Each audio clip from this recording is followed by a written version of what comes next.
Hey friends, this is Whiskey and Whit. I'm Whitney, and in today's video, we are doing something a little different, but I'm so excited. We are going thrifting. I'm grabbing a few different items that I can guarantee you will be able to find some sort of form or variation in your own thrift store, Goodwill, whatever you shop at, so that you can take these concepts and make over some stuff on the cheap.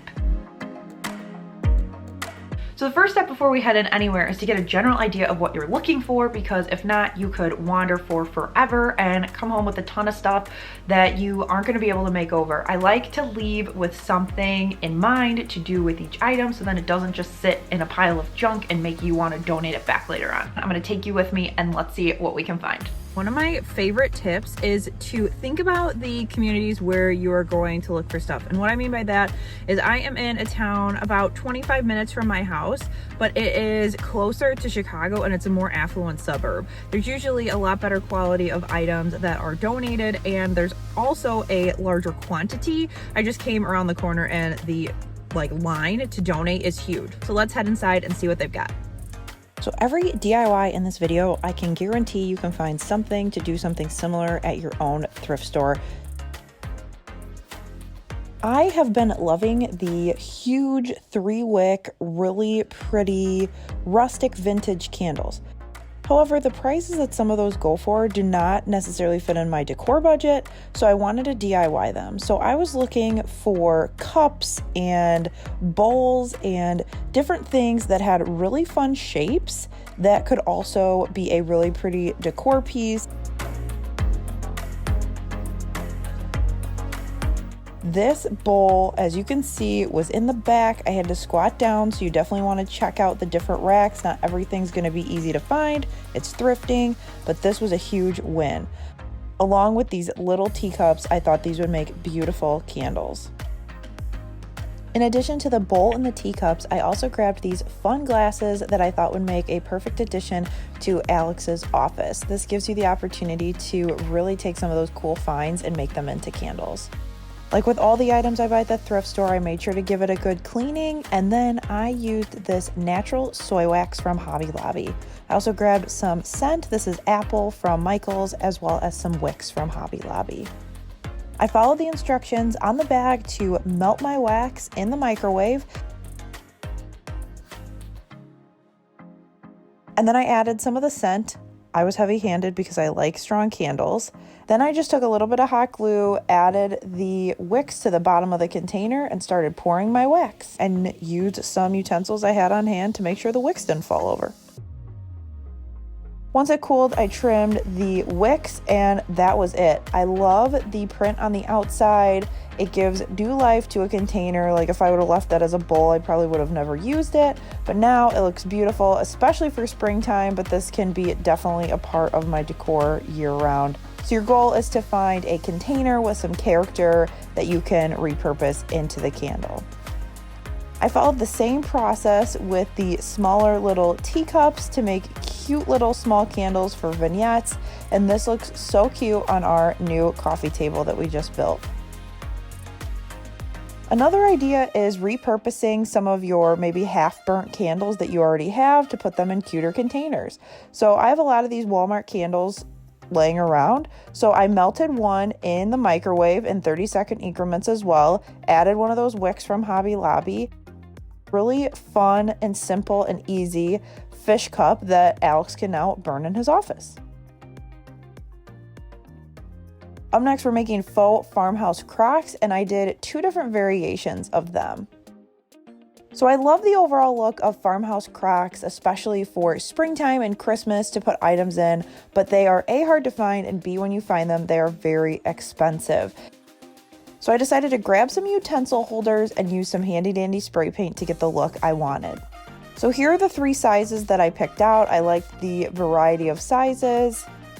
And the first step is just to give them a coat of this smoky beige Rust-Oleum spray paint.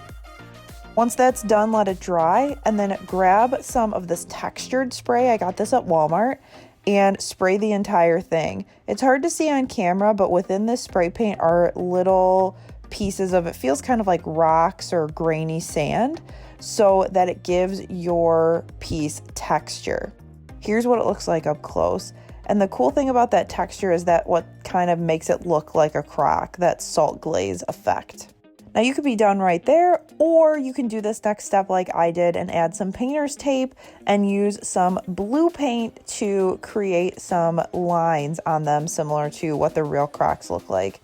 It took me a couple tries, but because it is a cylinder, I was able to take one piece and tape it around the outside, and then I used a second piece to create the thin line I was looking for. I used a light layer of paint with a paintbrush just to make sure it didn't bleed underneath the tape because it didn't stick super well, but it did the trick and I was able to create the line.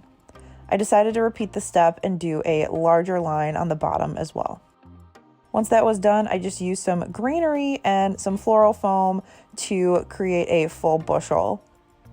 Here's what they look like side by side, one with lines, obviously one without. I like both looks, so I like that I bought multiple so that I could do both variations. This one looks the most like a traditional crock like I have in my house, and here are the two next to each other. So the blue is a little bit brighter, but honestly overall they look like they could be in a similar set, and that's what I was going for. These two-tone ceramic jars are everywhere. Even Ray Dunn has created a look like this, and so I thought you could definitely do that with thrifted items. I found these two fruit canisters that were slightly two different sizes, and I grabbed some flat Rust-Oleum paint. I love this 2x cover because it covers things like the fruit really easily. I ended up giving it 2 light coats and everything was covered pretty well. You couldn't see it through. Then to create the bottom stone, like brown, trendy look, I took some painter's tape just like I did for the other ones, painted a line around the bottom, and because this was a lot more curved, I wanted to kind of rip smaller pieces of tape so then that way I could get a straighter line. Again, it took a couple tries, but once I got it straight, then I added a Walmart bag around the top, so then that way once I spray painted it, the white would stay crisp and clean. So I just tucked it in around the outside and stuck it down with some more painter's tape. Then I did the same colors and the same spray paint as I did before, so that's smoky beige for a coat and then a coat of the Rust-Oleum textured.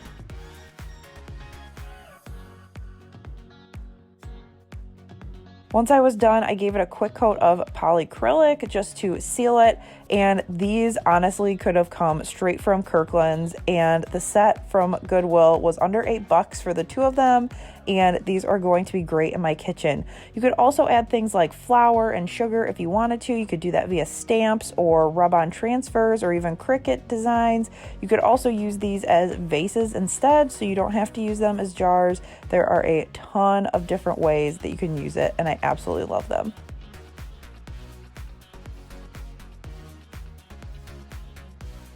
I love the look of rustic pitchers. However, because they've become so trendy, they've also become more expensive. Pitchers are one of those things that they always have so many options at every Goodwill I'm at. You could go the glass route, ceramic, different sizes, or even plastic. This one looks like it was something made for outdoor, and I loved the shape and I saw it in a neutral color. You could also do a metal container. Nonetheless, whatever you find, you can make it for a lot cheaper. This is just at Walmart for a pitcher, almost $15. We can DIY it for much less.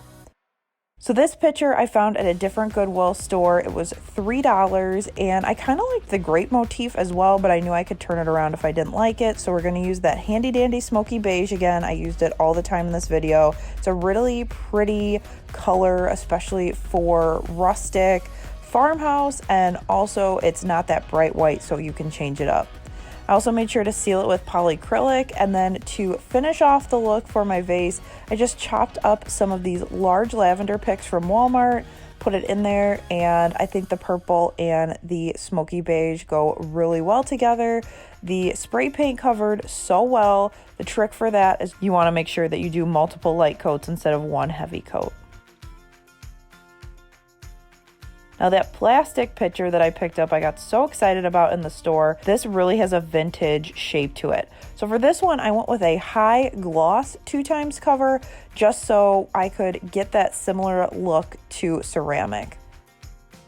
After giving it 2 light coats, then it was done. I just finished it off with some Walmart florals. These 2 large picks were both under 10 bucks. I believe this one was 4 with the leaves and the larger one was 7 something. And I really like cutting apart my faux florals and arranging them versus just sticking the pick in a container. And also with florals, especially the Walmart ones, if you remove the leaves, you will get a much higher end look. A lot of times the flowers are gorgeous, but the leaves look cheap. And so if you can pull them off, like just slide them off the stem, and it will make your arrangement look so much more high end and that you kind of took a little bit more effort to arrange it. And it's nice to get a peonies fix before they bloom here in Illinois. How many times are you looking for a lamp that matches a certain motif and it's really hard to find? Well, I grabbed this lamp for $3. I was not a fan of the lampshade, but the base was amazing and you want to look for good bones. Once I had the base, I went through and taped it off to get it ready to be spray painted. I just like to use some plastic bags, like Walmart bags or what have you, whatever shopping bags you have. I used some of that and some painter's tape. And then for this one, I went through with the high gloss spray paint and did multiple light coats like we've been doing for everything else. And then I also sealed this one with the polyacrylic. I decided to go light and bright for this lampshade, so I found this fabric at Walmart. It's the Waverly brand, and I just purchased this. You could go to Joann's, get whatever matches your room. And then I purchased a different thrifted lampshade. I think that this shape is a lot easier to cover than some of those funky ones that kind of swoop out, so that's my suggestion, go with a round one. The first step was to hold up my fabric and figure out how much I needed. Once I did an approximate measurement, I put it down on the floor and cut the piece that I needed. Once you have your piece, then I went through with just some little clothespins. You could use regular size clothespins, whatever clamps you have. And I made sure that everything kind of laid down and it fit the way I wanted before I started gluing it down. So when you're ready to glue, you're going to find where the seam is on the lampshade so that your seams match up so you don't have a weird seam on 2 spots. Then I started right at the edge of the seam, put some Mod Podge down, and basically this is like decoupaging. You are just refinishing the lampshade with Mod Podge. I recently saw this on an episode of Hometown with Erin Napier, and she did a similar like blue and white lampshade custom for a room, and I was obsessed, so I knew I had to do something like this. And I just kept going through, making sure everything was pushed down. I had a couple issues with it laying straight down, but I kind of got the hang of it. I also had one piece gap really bad on me, and so I actually ended up just creating a little crease, and it looks like it's meant to be there and it gives it a little extra character, so I'm just going to roll with that. But be aware, I would maybe start in the middle and then just trim as you get to the seam if you want it to sit completely flat, because it is kind of difficult. Then I clamped as I went and trimmed the excess, and then the edges I just adhered to the inside of the lampshade with some hot glue. You want to make sure that you're pulling it tight, and also if your hot glue is extremely hot, make sure to cover your fingers so you don't burn yourself. And then the last piece was just to hook everything up over the top, and I just trimmed the fabric so it would lay over those little pieces that hook the lampshade to the lampshade holder. Once the Mod Podge had dried, then I hooked it back up to my lamp base, and this thing is so pretty. I love that I took a $3 lamp and a $3 shade and some $5 fabric and made a really fun custom lamp. And it also goes really good with my floral crock and also the cute little tea light candle. And the last project is another thing that they always have gobs of at the thrift store, and that is baskets.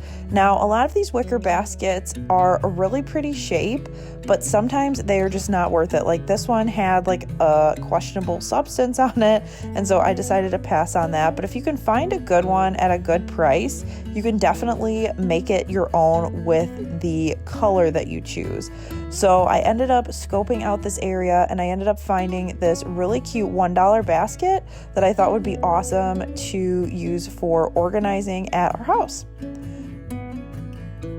So once I got it home, I decided that I wanted to go the darker route with this. You could absolutely also paint it if you want, but I just grabbed my favorite stain and went through and stained the whole outside of the basket. I used a decent amount of stain so it would seep in between the woven parts of the basket.